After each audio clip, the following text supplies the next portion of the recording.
Hello दोस्तों, नमस्कार। एक बार फिर से स्वागत है आपके अपने YouTube चैनल देव जी के ट्रिक्स में। तो दोस्तों यहाँ पर डेली जो कि आप देख सकते हैं रात को 8:50 में, ठीक है। ये टाइम भी आपका फिक्स है। डेली क्लास होती है 8:50 में, ठीक है ना। तो आप लोग डेली टेस्ट लगा सकते हैं। बेहतरीन टेस्ट आपका होता है, लाजवाब होता है, ठीक है। 50 क्वेश्चन आपके यहाँ पर होते हैं। साथ में लास्ट में हिंदी साहित्य के भी क्वेश्चन जो आपके हैं रखे जाते हैं, क्योंकि जो भी एग्जाम लगे हैं उनमें से हिंदी साहित्य भी आपकी आती है ना। तो यहाँ पर पूरा वीडियो देखा करेंगे, ठीक है। चलिए, गुड इवनिंग सभी को, गुड इवनिंग सभी को, राम राम सभी को, जय हिंद सभी को, जय हिंद। चलिए, आवाज वगैरह मिल पा रही है आप सभी को? अगर आवाज आ रही है तो एक बार सभी लोग कमेंट कर दीजिए।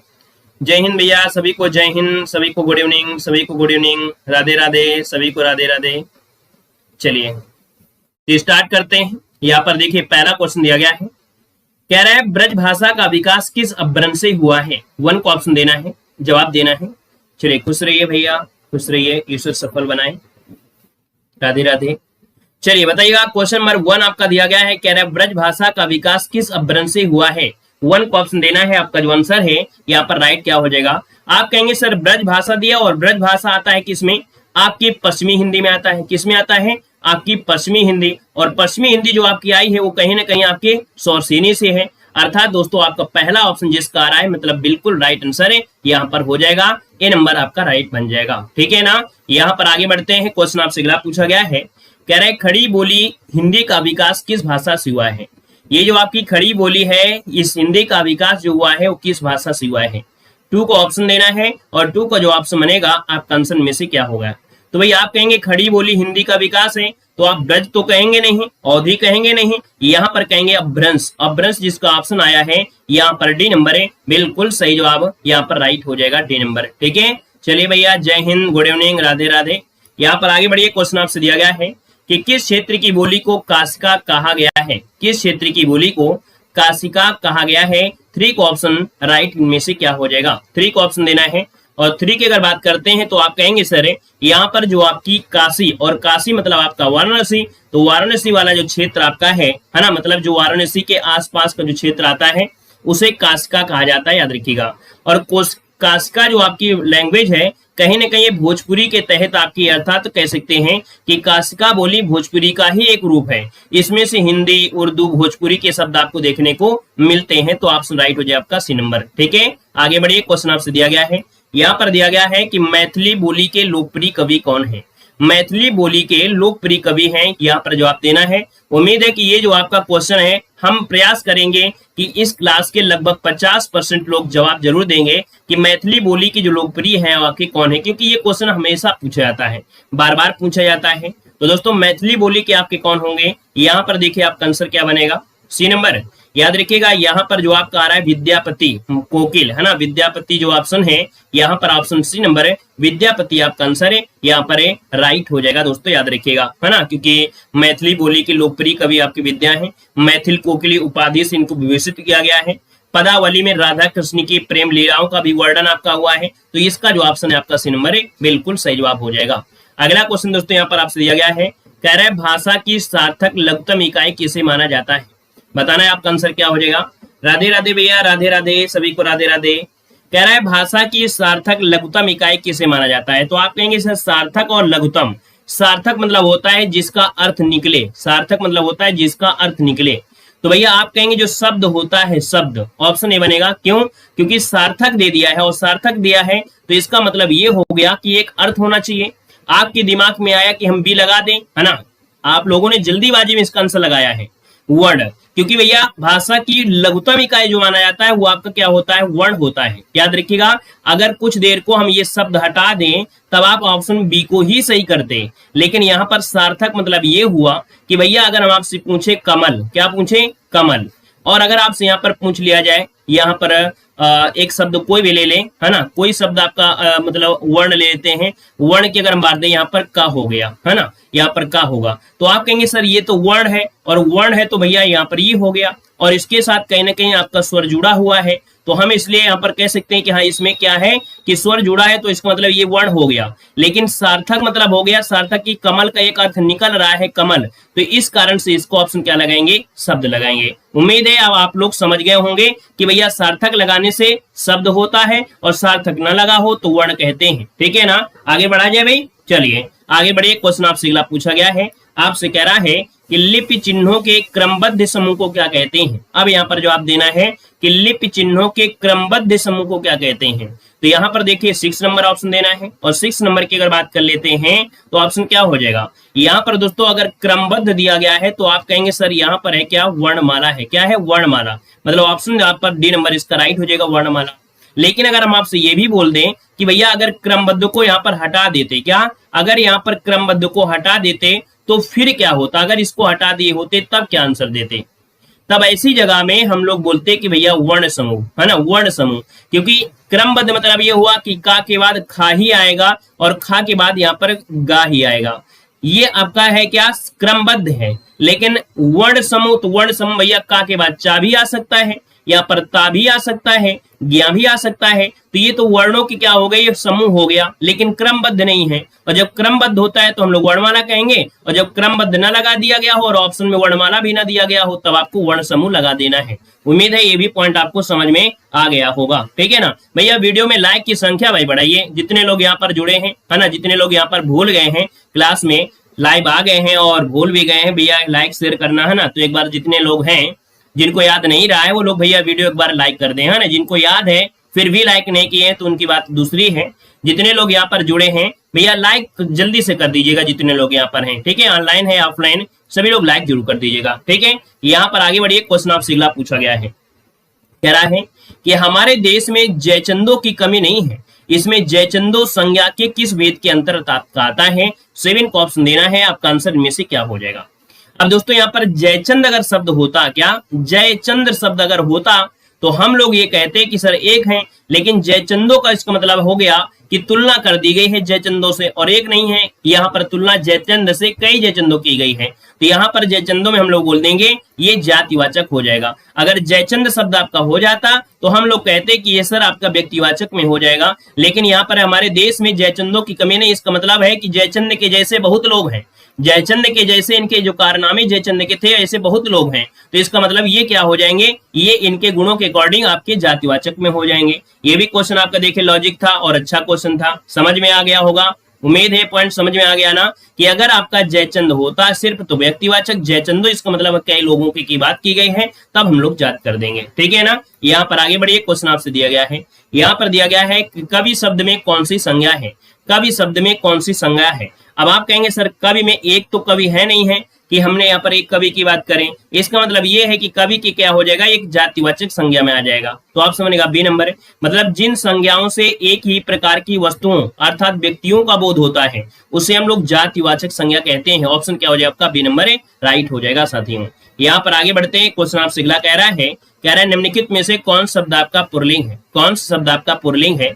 कह रहे आशा कैसी, आज्ञा कैसी है, गरिमा कैसी है, सागर कैसा है। अब आप कहेंगे सर सागर कैसा है, इसका मतलब सबसे अलग आपका यही पॉइंट दिख रहा है, क्योंकि सब में कैसी शब्द आने से आ रहा है, गरिमा कैसी है, आज्ञा कैसी है। जब कैसी से आता है तब आपका स्त्रीलिंग हो जाता है, ठीक है, लेकिन जब कैसा से आंसर आता है तो हमेशा पुल्लिंग, मतलब ऑप्शन आपका डी नंबर है, राइट हो जाएगा। दोस्तों याद रखिएगा, कुछ लोग यहाँ पर बी दे रहे हैं, सी दे रहे हैं, है ना, ये नहीं, आपको डी लगाना है। नेक्स्ट क्वेश्चन को बढ़ते हैं, क्वेश्चन आपसे दिया गया है, कह रहा है निम्नलिखित में से पुल्लिंग शब्द आपका कौन सा है। क्वेश्चन नंबर 10 ऑप्शन को लॉक किया जाए, फटाफट यहाँ पर जवाब देना है, टाइम बर्बाद नहीं करना है। हमने बताया है कि जिस क्वेश्चन में हमें टाइम देना है हम आपको टाइम देते हैं, उसके लिए चाहे हमको 5 मिनट समझाना पड़ जाए, अगर आपको समझ में नहीं आया तो उसके लिए हम 5 मिनट समय देंगे, चाहे एक क्वेश्चन को चाहे 1 घंटा लगा दें, लेकिन समझ में आएगा तो हम उसमें टाइम दें। लेकिन जिसमें टाइम देने लायक क्वेश्चन नहीं है उसमें हम रुकेंगे नहीं, हम बढ़ जाएंगे।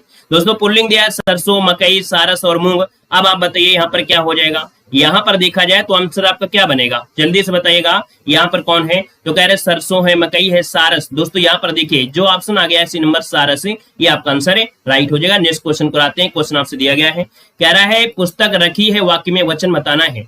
पुस्तक रखी है, आप कहेंगे सर पुस्तक आपकी है, पुस्तकें तो है नहीं है। जब पुस्तक रखी इसका मतलब आपका एक वचन हो जाएगा। अब इसमें कोई दिमाग तो लगाना नहीं है कि हमको ज्यादा मेमोरी यूज करना है, जितना जरूरी है उतना दिमाग लगाएंगे और आगे क्वेश्चन में बढ़ जाएंगे। क्वेश्चन नंबर आपका आ गया है 12। अब आप बताइए कि जो 12 आपसे कह रहा है आक्रांत स्त्रीलिंग शब्द का बहुवचन बनाने के लिए क्या किया जाता है। आक्रांत स्त्रीलिंग में, अब दोस्तों आक्रांत स्त्रीलिंग में अगर आपको बहुवचन बना दिया जाए तो भैया इसमें क्या होता है कि आक्रांत में जो होता है वो आपका ए लगा देते हैं, ये लगा देते हैं अत्यंत जो अन्यत्र स्वर के बदले यहाँ पर ए लगा देती है। इसको ऑप्शन आपको सी हो जाएगा। इसको आपको क्या करना है, आपको नोट कर लेना है, ठीक है। मतलब विभक्ति रहित संज्ञाओं के बहुवचन बनाने के नियम के अनुसार आक्रांत स्त्रीलिंग शब्दों का बहुवचन बनाने के लिए अन्यत्र स्वर को ए कर देते हैं। जैसे मतलब क्या हो गया, जैसे हमने किया गाय, क्या किया भैया, गाय कर दिया। अगर आपसे पूछे सर जी ये बताइए गाय का अगर बहुवचन बनाना है तो आप क्या कहेंगे, आप कहेंगे गायें, क्या कह देंगे, गायें कर देंगे।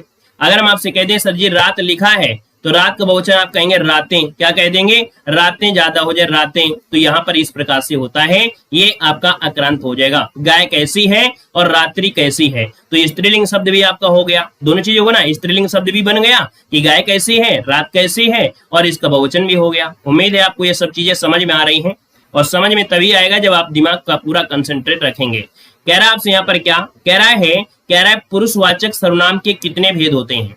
अब आपको हमने बताया था पुरुषवाचक सर्वनाम आप कहेंगे सर 3 प्रकार के होते हैं, और ये जो 3 प्रकार होते हैं वो आपके कौन कौन से प्रकार होते हैं, क्या बता सकते हैं आप लोग। तो आप कहेंगे सर यहाँ पर देखा जाए तो आपका उत्तम पुरुष हो जाता है ना। यहाँ पर आपको उत्तम पुरुष के बाद देखा जाए आपका मध्यम पुरुष हो गया, फिर इसके बाद यहाँ पर अन्य पुरुष हो जाएगा। तो ये आपके हो गए दोस्तों। यहाँ पर आगे बढ़ते हैं। क्वेश्चन आपसे अगला पूछा गया है, क्या आप घर भी जाएंगे, वाक्य में रेखांकित पद जो आपका है इनमें से है क्या। यहाँ पर 14 नंबर में दोस्तों ये जो आप शब्द है यहाँ पर अंडरलाइन आपको लगा लेना है, आप। अब आप बताइए जो आप दिया है ये आपका है क्या, संज्ञा है, विशेषण है, सर्वनाम है या क्रिया है। तो आप कहेंगे अंडरलाइन यहाँ पर आप में आपने लगा दिया है, ठीक है ना। तो आप कहेंगे ये सर्वनाम हो जाएगा। यहाँ पर जो ऑप्शन बना है आपका सर्वनाम आपका आंसर है, राइट हो जाएगा। अगला क्वेश्चन देखो आपसे दिया गया है, आपसे कह रहा है क्वेश्चन नंबर आपका 15, कह रहे हैं मौसम आज कुछ सुहावना सा है, वाक्य में सुहावना शब्द किसका परिचायक है। मतलब सुहावना जो दिया है ये कैसा आपका है शब्द, आप बताइएगा। हमें मालूम है कि इस क्वेश्चन का जवाब आप लोग बहुत ही आसान से देंगे। हमने कहा कि भैया क्रिया विशेषण तो हो नहीं सकता, हमने कहा यहाँ पर विशेषण भी नहीं होगा, यहाँ पर संज्ञा नहीं होगा, यहाँ पर विशेषण हो सकता है। क्यों, क्योंकि सुहावना इसका मतलब है कि उस चीज की वो गुणवत्ता बता रहा है कि आज का दिन बहुत अच्छा है, और अच्छा बुरा ये गुण बता रहा है, और गुण जो होता है गुणवाचक विशेषण में आंसर सी हो जाएगा, गुणवाचक विशेषण। समझ में आ गया। आगे बढ़िए। क्वेश्चन दिया गया है, कह रहे हैं निम्नलिखित में से, क्या दिया है, निम्नलिखित शब्दों में से विशेषण को पहचानना है। यहाँ पर दोस्तों मजहब, नैतिक, पीड़ा और अज्ञान। दोस्तों देखा जाए तो आप कहेंगे सर मजहब कैसा है, पीड़ा वगैरह ठीक है, लेकिन नैतिक शब्द क्या होता है, किसी व्यक्ति की नैतिकता को प्रकट करता है। नैतिकता उस व्यक्ति की क्या है, तय है, पहचान होती है। तो नैतिक क्या हो गया, गुण हो गया, और गुण जो होता है वो विशेषण होता है। तो यही इसका आंसर आपका हो गया। ऑप्शन समझ जाएगा आपका बी नंबर। क्लियर है, कोई दिमाग नहीं लगाना है, बस आपको बस ध्यान देना है कि क्या क्या कैसे हो रहा है। राम सो रहा है, इस वाक्य में क्रिया क्या है। हमने कहा कि आपको कुछ नहीं देखना चाहिए। अगर आप हिंदी में अच्छी तरीके से तैयारी किए होंगे, काफी दिनों से पढ़ रहे हैं, तो आपको सिर्फ और सिर्फ क्या दिखना चाहिए, आपको सिर्फ आंसर दिखना चाहिए। ऑप्शन में सिर्फ क्या हमने यहाँ पर अंडरलाइन किया, आपको समझ में आ गया कि सोना एक अकर्मक क्रिया होती है, और अकर्मक क्रिया इसका मतलब आपका आंसर क्या हो जाएगा, यहाँ पर आपका ऑप्शन बनेगा आपका ए नंबर हो जाएगा, अकर्मक क्रिया है। दोस्तों याद रखिएगा, ठीक है ना। चलिए ईश्वर सफल बनाए, खुश रहिए भाई। यहाँ पर आगे बढ़िए। क्वेश्चन आपसे अगला पूछा गया है, आपसे कह रहा है यहाँ पर क्वेश्चन नंबर आपका 18 है, आपके सामने कह रहा है निम्नलिखित में से किस वाक्य में अकर्मक क्रिया है। अब आपको सिर्फ आपको ध्यान देना है कर्मक है क्या और कहाँ मिलेगा। कह रहा है बरस रहा है, बरसना तो भैया जब भी बताया कि बरसने की बात कर दें वो हमेशा क्रिया विशेषण ही होता है। क्या क्रिया विशेषण होता है, जब बरसने की बात कर दें तो क्रिया विशेषण ही होता है, ये बात याद रखना है। तो ये तो हो नहीं सकता है। मैं गेहूं पिसवाता हूं, श्याम निबंध को लिखता है और लिख रहा है, इसका मतलब ये निबंध क्या हो गया, ये कर्म हो गया। राम मोहन को रुला रहा है, ठीक है ना। अब आप कहेंगे सर देखा जाए यहाँ पर आंसर में, तो अगर देखा जाए आपका आंसर में से क्या हो सकता है, जल्दी से बताइए। कह रहा पानी बरस रहा है, ठीक है। यहाँ पर मैं गेहूं पिसवाता हूं, मैं गेहूं पिसवाता हूं, निबंध लिख रहा है, तो इसका मतलब आपका यहाँ पर अकर्मक क्रिया जो आपकी है यहाँ पर क्या हो जाएगा, मैं गेहूं पिसवा रहा हूं, ठीक है, डी नंबर होगा। यहाँ पर राम मोहन को रुला रहा है, नहीं और भी कुछ हो सकता है भाई। इस क्वेश्चन में थोड़ा सा अभी मोड़ ले लिया है, इस क्वेश्चन में मोड़ आपका है, यहाँ पर याद रखिएगा मोड़ आपका ये है कि ऑप्शन को देखना पड़ेगा भाई। चलिए, पानी बरस रहा है, ठीक है, मैं गेहूं पिसवाता हूं, ठीक है, श्याम निबंध लिख रहा है, तो ये तो मान लो इसमें से आपका क्या है, तो ये आपका कर्म आपके हो जाएगा, कर्म में आ जाएगा, मतलब सकर्मक हो जाएगा। यहाँ पर राम मोहन को रुला रहा है, तो आप कहें कि सर राम मोहन को रुला रहा है, तो यहाँ पर मोहन क्या है, ये भी तो एक कर्म हो गया ना। क्यों भाई, भाई रुलाना हमने माना कि आपके दिमाग में रुलाना चल रहा है, क्या रुलाता है, आप कहेंगे ना, हमने बताया कि आपको क्या कहेंगे, क्या रुलाता है। आपसे हमने कहा कि जब समझ में ना आए तो आपका ये क्या रुलाता है, तो आप कहेंगे मोहन को रुलाता है।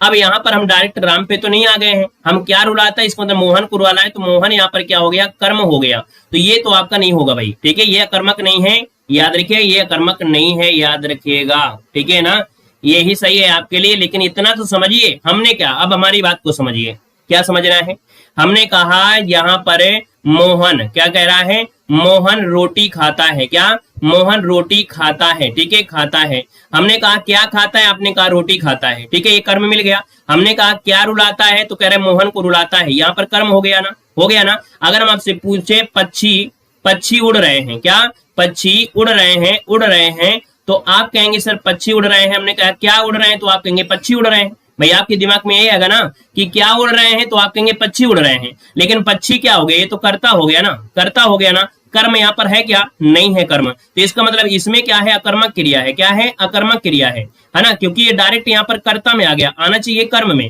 तो यहाँ पर क्या है, यहाँ पर आपका कर्मक है, तो इसके आंसर आप लगाएंगे पानी बरस रहा है। हमने बताया कि अब ऑप्शन को देखना है, क्या पिसवाता है, आप कहेंगे गेहूं पिसवाता है, क्या लिखता है, निबंध लिखता है, क्या रुलाता है, मोहन को रुला रहा है। अब यहाँ पर क्या बचा, पानी बरस रहा है, तो ऑप्शन के अनुसार हम लोग यहाँ पर ए करेंगे, क्या करेंगे, ऑप्शन के अनुसार हम लोग ए करेंगे, दोस्तों याद रखिएगा, ठीक है ना, समझ गया होगा, थोड़ा बहुत आपको समझ में आया होगा, ठीक है। यहाँ पर आगे बढ़िए, क्वेश्चन दिया गया है, यहाँ पर आपसे अगला कह रहा है, दशरथ के पुत्र राम ने रावण को मारा, इस वाक्य में कौन सा पद कारक बनने की सबसे कम योग्यता रखता है। अब यहाँ पर बताइएगा कि दशरथ के पुत्र राम ने रावण को मारा, इस वाक्य कौन सा पद कारक बनने की सबसे कम योग्यता रखता है, सबसे कम योग्यता रखता है, यहाँ पर जवाब देना है।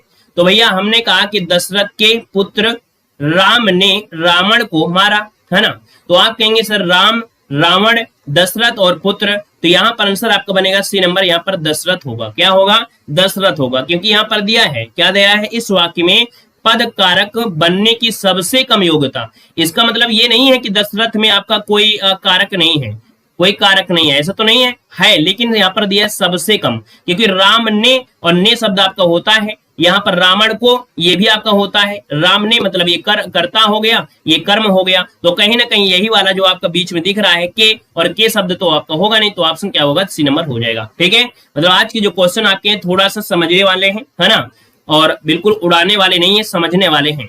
उसने उसे छल से पराजित किया, छल में कौन सा कारक है, दोस्तों 20 नंबर आपको देना है, 20 का आंसर है वो आपका राइट क्या हो जाएगा, उसने उसे छल से पराजित किया, तो आप कहेंगे उसने उसे छल से पराजित किया, कर्ण से द्वारा, है ना, कैसे, कर्ण से के द्वारा, मतलब छल के द्वारा, तो इसका मतलब आपका आंसर आपका बी हो जाएगा, कर्ण से कामा द्वारा, है ना, के द्वारा, तो यह हो गया ना छल से, तो कर्ण से, ऑप्शन बी इसका राइट हो जाएगा। नेक्स्ट क्वेश्चन आपका दिया गया है, यहाँ पर दिया गया है कि निम्नलिखित प्रश्न में 4 विकल्प दिए गए हैं, वाक्य का सही काल वाला चिन्ह आपको बताना है कि दीपा पौधों को पानी दे रही थी, क्या, दीपा पौधों को पानी दे रही थी, अपूर्ण भूतकाल, आसन्न भूतकाल, पूर्ण भूतकाल या संदिग्ध भूतकाल। चलिए यहाँ पर जवाब देना है, आंसर क्या बनेगा। चलिए भाई, अब आप कहेंगे सर जी यहाँ पर अपूर्ण भूतकाल है, यहाँ पर आसन्न भूतकाल है, यहाँ पर पूर्ण भूतकाल है, और यहाँ पर संदिग्ध भूतकाल है, तो आप बताइए क्या होगा।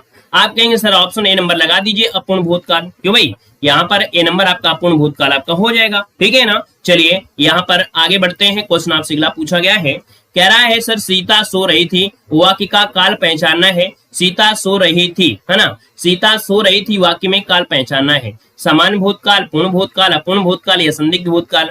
अब आपका आंसर में से क्या हो जाएगा, यहाँ पर आप बताइए क्या आंसर हो सकता है।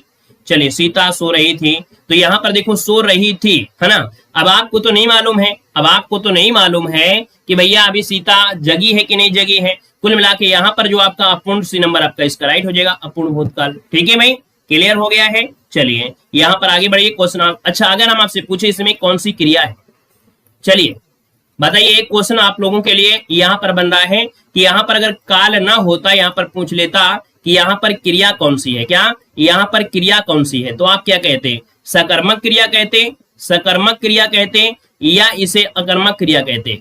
बताइए, या यहाँ पर अकर्मक क्रिया कहते या सकर्मक क्रिया कहते? तो हमने कहा कि भैया सोने में आप क्वेश्चन करिएगा, क्या करिए? सोना, है ना। तो क्या सोता है, तो आप कहेंगे सीता सोती है, और सीता तो भैया यहाँ पर करता है। फोकस कहाँ होना चाहिए? कर्म पे होना चाहिए। किसमें? कर्म पे। तो कर्म तो मिले नहीं है, बिना कर्म की क्रिया पूरी हो गई, इसका मतलब ये अकर्मक क्रिया हो गई। तो आप समझ गएंगे कि भैया कोई भी कार्य करने में अगर आप पर कर्म आ जाता है तो सकर्मक, और अगर कर्म नहीं आता है इसका मतलब अकर्मक हो जाएगा। ठीक है, आगे बढ़िए। क्वेश्चन आपसे दिया गया है, कह रहा है निम्नलिखित में से कौन सा भाववाच्य का उदाहरण है? कौन सा भाववाच्य का उदाहरण देना है? यहाँ पर भाव, मैंने पुस्तक पढ़ी, पुस्तक पढ़ी जाती है, आम खाया जाता है, धूप में चला नहीं जाता है। चलिए यहाँ पर दिया गया है भाववाच्य दोस्तों, 23 नंबर का ऑप्शन क्या लॉक किया जाए? चलिए दोस्तों, भाववाच्य जो आपका होता है कहीं ना कहीं क्या होता है, ये अकर्मक क्रिया होती है। क्या होती है? भाववाच्य में हमेशा अकर्मक क्रिया आपको होती है ना। पुस्तक पढ़ी जाती है, कहीं ना कहीं पुस्तक पढ़ी जाती है, खाने में भी आपका आम खाया जाता है, लेकिन जो चला जाता है, चला क्या है? आपकी अकर्म है। क्या है? ये आपकी अकर्मक क्रिया है, और अकर्मक क्रिया के साथ साथ नेगेटिव हो गया, तो आंसर आपका डी नंबर है, राइट हो जाएगा। याद रखिएगा, जब भी भाववाच्य होता है तो उसमें अकर्मक क्रिया जरूर मिलती है, और ये चलना आपकी अकर्मक हो गई। यहाँ पर आगे बढ़िए, क्वेश्चन आपसे दिया गया है, यहाँ पर आपसे कह रहा है निम्नलिखित में से भाववाच्य मतलब भाववाचक वाक्य का चयन करना है जिसमें भाव आपको दर्शा रहा है। क्या? भाव दर्शा रहा है। तो भैया यहाँ पर क्या है कि अकर्मक क्रिया के साथ साथ क्या होगा? अकर्मक क्रिया के साथ साथ दोस्तों क्या होगा? निगेटिव होगा। हमने बताया अकर्मक क्रिया के साथ यहाँ पर क्या होगा? निगेटिव सेंस जरूर होगा। मैं मानते हैं रोती यहाँ भी है, रोती यहाँ पर भी है ना। जब रोती यहाँ पर ये तो अकर्मक है, लेकिन यहाँ पर भाववाच्य पूछा है तो अकर्मक प्लस निगेटिव, तो यहाँ पर ऑप्शन क्या हो गया? D number. उन लोगों से आज खेला नहीं जाता है। क्या नहीं खेला जाता है? आप कहेंगे हमें क्या मालूम, नहीं शब्द आ गया तो आंसर हो गया सटीक आंसर डी नंबर। उम्मीद है कि ये जो आज पॉइंट हम आपको समझा रहे हैं बिल्कुल आपको समझ में आ रहे होंगे। हाँ, हम इतना जानते हैं कि बच्चे थोड़ा सा क्या होते हैं, जब समझाने का प्रयास करते हैं तो समझते नहीं हैं। उनको लगता है कि सर समझा रहे हैं लेकिन समझ में नहीं आता, तो क्लास में रुकते भी नहीं है, चले जाते हैं। जबकि हमने बताया कि अगर हम आपको इतने प्यार से समझा रहे हैं, हर चीज को समझा रहे हैं, आपको समझने का प्रयास करना चाहिए कि हाँ कहीं ना कहीं किसी क्वेश्चन में समझने वाली चीज होती है ना। तो याद रखिएगा, यहाँ पर क्लास में जाया ना करे, समझा करे, अपनी बात को समझाया करें। ठीक है ना। अगर नहीं आता भाई, क्या भाई ऐसा तो नहीं है कि हम आप समझाते हैं और समझ नहीं पाते हैं, चीज को समझ तो आप पाते होंगे, तो रुका करिए, समझा करें।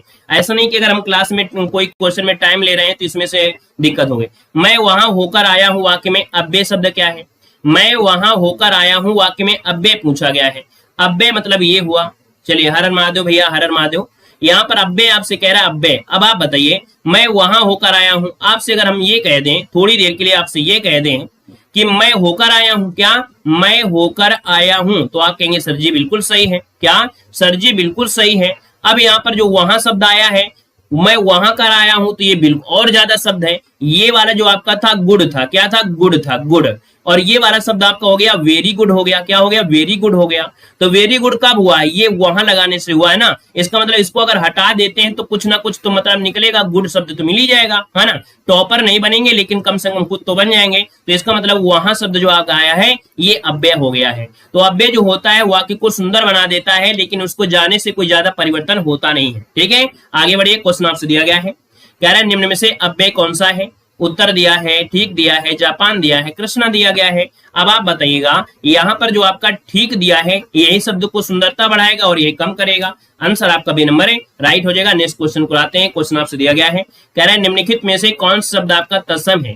कौन सा शब्द आपका तत्सम है? यहाँ पर जो आप देना है, आपका जो आंसर है यहाँ पर तत्सम। माँ दिया है, मछली दिया है, केला दिया है और अमूल्य दिया गया है। अब ऐसी स्थिति हमने बताया था कि आपको क्या है, आधे अक्षर पर ध्यान देना है। जब भी कभी ऑप्शन में आधा अक्षर मिल जाए तो आधे अक्षर पर जरूर ध्यान देना है। और ये जो आपका आया है क्या, ये आपका हो जाएगा अमूल्य, यही आपका आंसर जो आपका बनेगा 27 में डी नंबर राइट हो जाएगा, याद रखिएगा, है ना।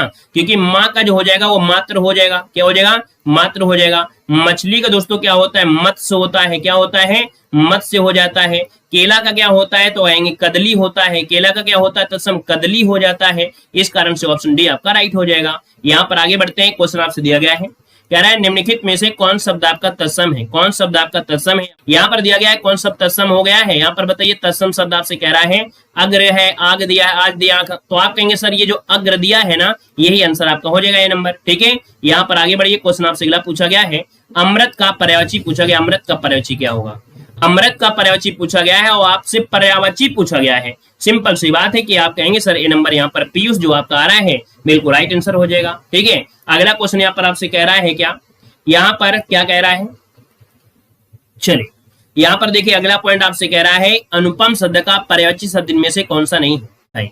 यहाँ पर देखिए अनुपम का पर्यायवाची कौन सा नहीं है, देखो क्या दे रहा है, यहाँ पर नहीं शब्द आपसे दिया है, अतुल दिया है, अनिल दिया है, अपूर्व दिया है, अनोखा दिया है। अब आप बताइए कि यहाँ पर जो आपका दिया है अतुल है, अपूर्व है, अनोखा है, लेकिन जो आपका बी दिया है अनिल, क्या दिया है अनिल, तो अनिल तो नहीं होगा भाई। अनिल होगा क्या, अनिल होता किसका है, तो आप कहेंगे सर अनिल होता है वायु का, क्या होता है, वायु का होता है, याद रखिएगा, ठीक है ना। यहाँ पर आगे बढ़िए, क्वेश्चन आपसे अगला पूछा गया है, कह रहा है अभिज्ञ शब्द का विलोम बताना है। अभिज्ञ का विलोम क्या होगा, तो आप कहेंगे सर अभिज्ञ का विलोम पूछ लिया है और ये बहुत बार एग्जाम में पूछा गया है। हम आपको बता दें ये अभिज्ञ वाला क्वेश्चन आपका 10 बार नहीं 50 बार पूछा जा चुका है। अभिज्ञ का विलोम पूछा गया है, आप कहेंगे सर अज्ञ होता है, क्या होता है, अज्ञ होता है, याद रखिएगा, ठीक है ना, क्लियर है। यहाँ पर अगला क्वेश्चन आपसे दिया गया है, कह रहा है कि अज्ञ का विलोम क्या होगा। अब आप बताइए, अब यहाँ पर अज्ञ दे दिया है और जब अज्ञ दे दिया है तो आप क्या हो जाएगा, आप कहेंगे सर इसका विज्ञ हो जाएगा। यहाँ पर आंसर आपका ये नंबर राइट हो जाएगा, ठीक है ना। अगला क्वेश्चन यहाँ पर आपसे दिया गया है, कह रहा है निम्न में से कौन सा कोकिला का समानार्थी नहीं है।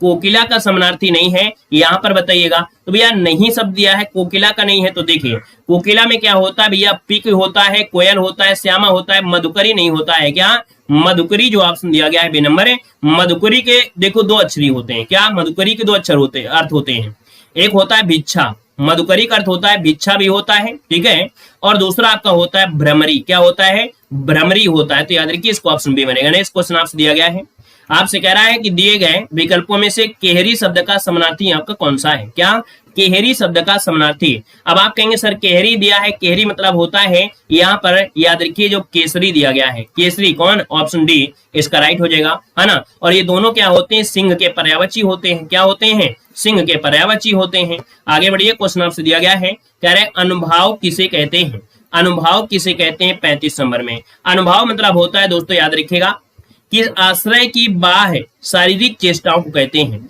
आश्रय की बाह्य शारीरिक चेष्टाओं को कहा जाता है, इन्हें अनुभाव कहा जाता है दोस्तों, याद रखिएगा, ठीक है ना। उद्दीपन जो होते हैं आपके भावों को प्रकाशित करते हैं। यहाँ पर जो आंसर आपका सी होगा। नेक्स्ट क्वेश्चन को आते हैं, क्वेश्चन आपसे दिया गया है, कह रहे जिसके आने की तिथि ना हो, जिसके आने की तिथि ना हो उसे क्या कहेंगे, तो आप कहेंगे सर जिसके आने की तिथि नहीं उसे अतिथि कहते हैं। मतलब ऑप्शन जो आपका ए नंबर दिया गया है आपका जवाब हो जाएगा राइट। नेक्स्ट क्वेश्चन को आते हैं, क्वेश्चन दिया गया है, अंधे को दीपक दिखाना इस मुहावरे का सही अर्थ क्या है।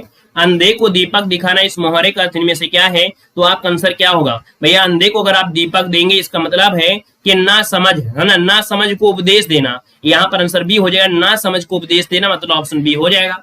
यहाँ पर आगे बढ़ते हैं, क्वेश्चन आपसे अगला पूछा गया है, अंडे का शहजादा का अर्थ क्या होता है। अंडे का शहजादा का अर्थ क्या होता है, अंडे का शहजादा। और अंडे का शहजादा मतलब होता है क्या, अनुभवहीन व्यक्ति, जिसके पास अनुभव नहीं होता है वो घर में बेकार होता है, घर में बेकार बैठा रहता है, अर्थात अनुभवहीन व्यक्ति, इसका आंसर राइट हो जाएगा। अगला क्वेश्चन यहाँ पर आपसे दिया गया है, कह रहे हैं उपत्यका, क्या दिया है, उपत्यका का अर्थ क्या होता है।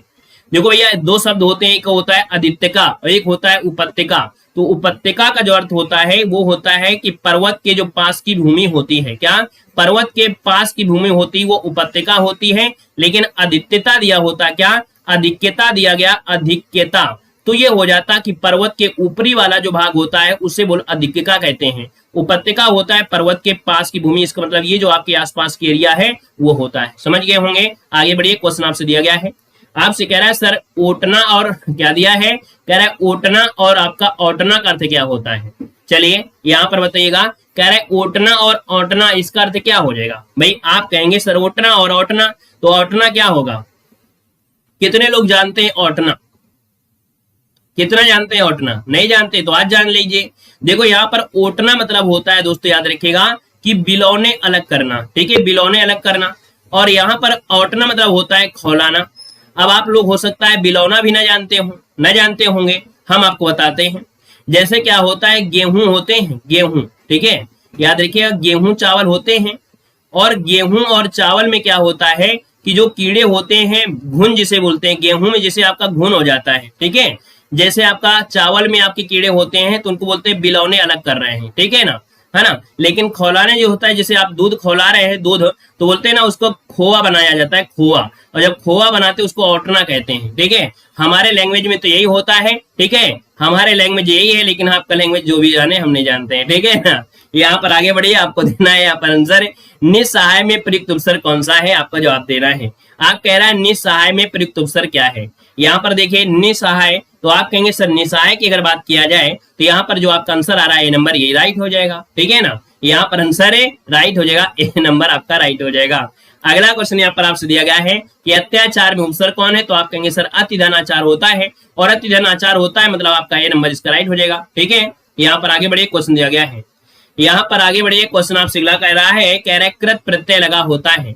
कृत होता है कासे क्रिया, है ना, कासे कृत और कासे क्रिया, तो ऑप्शन ए नंबर हो जाएगा। क्रिया के अंत में होते हैं कृत प्रत्यय होते हैं। और दोस्तों ये जो आपके होते हैं, अगर संज्ञा के बाद, सर्वनाम के बाद ये होते हैं तद्धित, क्या होते हैं, तद्धित प्रत्यय होते हैं जब इनमें लगते हैं, ठीक है। आगे बढ़िए, क्वेश्चन आपसे दिया गया है, कह रहा है कि लिखावट में प्रत्यय कौन है, लिखावट, आवट, आवट कहां पर है, ऑप्शन डी नंबर आपका आवट राइट हो जाएगा। नेक्स्ट क्वेश्चन को आते हैं, क्वेश्चन आपसे दिया गया है, यहाँ पर दिया गया है सरयूर में संधि क्या है। सरयूर में संधि आपसे पूछा गया है, आप कहेंगे सर सरयू, है ना, क्या सरयू धन ऊर में, अर्थात आपका यहाँ पर बड़ा ऊ की मात्रा है, और बड़ा ऊ की मात्रा आपका दीर्घ में हो जाएगा, क्योंकि बड़ा ऊ की मात्रा है तो निकल रही सरयू धन ऊर में, छोटा ऊ प्लस छोटा ऊ बराबर बड़ा ऊ, या बड़ा ऊ बराबर दीर्घ संधि। यहाँ पर आगे बढ़िए, क्वेश्चन आपसे दिया गया है, कह रहा है सर जी निम्नलिखित में से निम्नलिखित शब्दों में से स्वर संधि पहचानना है। अब यहाँ पर स्वर संधि में आप कहेंगे तो कहेंगे सर पुस्तकालय में बड़ा की मात्रा है, अर्थात ये तो दीर्घ आपका हो गया, और जब दीर्घ हो गया तो यही स्वर संधि में आपका आ जाएगा। सदगति, दिग्गज, ये क्या है आपके, ये है आपके व्यंजन, क्या है, ये आपके व्यंजन संधि है। यहाँ पर आगे बढ़िए, क्वेश्चन आपसे दिया गया है, कह रहा है अव्ययी भाव समास का उदाहरण बताना है। अव्ययी भाव, और अव्ययी में क्या होता है, अव्यय, इसका मतलब पहला ही पद प्रधान होता है। और दोस्तों याद रखिएगा, पल पल, अन्य जल, अनंत और अत और अंत और अनंत, धर्मा धर्म। यहाँ पर दोस्तों बहुत ही अच्छा क्वेश्चन दिया गया है, आपका जो आंसर ये है इसका क्या हो जाएगा। अगर इसका जवाब आप लोग दे लेते हैं, अगर इसका जवाब आपने दे दिया, हम समझेंगे कि आप बिल्कुल हिंदी के दादा है भाई, हिंदी के दादा है। अगर आप इसका जवाब दे दिए, हिंदी के दादा है, समझ लीजिएगा, इतनी बड़ी उपाधि आपको दे रहे हैं कि बउआ से आपको दादा बना दे रहे हैं, ठीक है। 47 में कह रहे हैं बी नंबर होगा। अच्छा, जो लोग बी दे रहे हैं तो आपको बता दें, इसका अर्थ होता है अन्न और जल। क्या होता है, अन्न और जल, अन्न और जल। और शब्द भैया आपके अव्यय में होता नहीं, इसका मतलब ये तो गलत हो गया। यहाँ पर जिन लोगों ने सी दिया है, अंत और अनंत एक दूसरे के विलोम है, अर्थात ये द्वंद्व समास हो जाएगा। क्या हो जाएगा, ये द्वंद्व समास हो जाएगा, द्वंद्व हो जाएगा, तो ये भी आपका गलत हो गया। धर्मा धर्म, इसका मतलब तोड़ेंगे तो धर्म और अधर्म, क्या निकलेगा, धर्म और अधर्म, धर्म और अधर्म, और आगे आए तो इसका मतलब ये भी क्या हो गया, ये भैया द्वंद्व समास होगा, मतलब ये भी गलत दिया गया है। तो आपका आंसर ये हो जाएगा पल पल, है ना। हमने बताया था द्रुक्ति वाले वर्ण, क्या होता है, द्रुक्ति वाले वर्ण, मतलब जैसे क्या होता है, पल पल हो गया, ठीक है, पल पल तो दिया गया है, साथ में यहाँ पर होता क्या, जैसे होता है बीचों बीच, है ना, भटा भट्ट, है ना, जो ये शब्द होते हैं दुरुक्ति वाले वो होते हैं अव्ययी होते हैं, याद रखिएगा। तो आपका आंसर ए नंबर है, इसका राइट हो जाएगा, ठीक है। आगे बढ़िए, क्वेश्चन आपसे दिया गया है, कह रहा है सर जी बताइए सरासर में समास क्या है। सरासर में समास क्या है, यहाँ पर 48 नंबर में, तो आप कहेंगे सर सरासर में भी क्या होगा, अव्ययी हो जाएगा, क्योंकि दुरुक्ति वाला वर्ण आ गया है। यहाँ पर आगे बढ़िए, क्वेश्चन आपसे अगला पूछा गया है, कह रहा है निम्नलिखित में से कौन सा वाक्य सरल नहीं है। लड़का दौड़ता है, बंदर पेड़ पर चढ़ रहे हैं, मैंने लड़के को बुलाया, इस मेले का उद्देश्य है कि, अब देखिए इष्टा शब्द क्या लग रहा है, इष्टा आपका यही लग गया ना, और जब यही लग गया तो भैया ये सरल वाक्य नहीं है। यहाँ पर सरल ये भी है, ये भी है, ये भी है, तो ऑप्शन डी इसका राइट हो जाएगा, है ना। क्योंकि देखिए यहाँ पर आगे बढ़ते हैं, क्वेश्चन आपसे दिया गया है, कह रहा है सूरज पढ़ा लिखा और अधिकारी बन गया। क्या, सूरज पढ़ा लिखा और अधिकारी बना, ये सरल वाक्य आप का सरल वाक्य बनाना है। सूरज पढ़ा लिखा और अधिकारी बना, इसको बनाना है क्या, आपको सरल वाक्य में कन्वर्ट करना है। तो सूरज ने पढ़ा लिखा इसलिए तो आपका लगेगा नहीं।